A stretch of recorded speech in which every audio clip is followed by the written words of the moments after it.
তারপরের দিন সকালবেলা বাইকটা নিয়ে বের হইছি এক্সপিরিয়েন্স দেখার জন্য, মাস্টার সার্ভিসিং করার পরে কি অবস্থা। তো যাই হোক, ওভারঅল কনফিডেন্স তো ভালোই।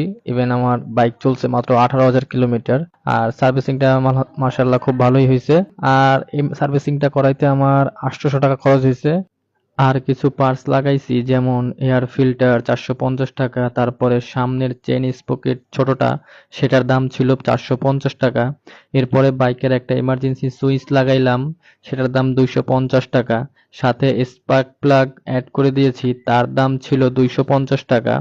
সর্বমোট আমার 2200 টাকা খরচ হয়।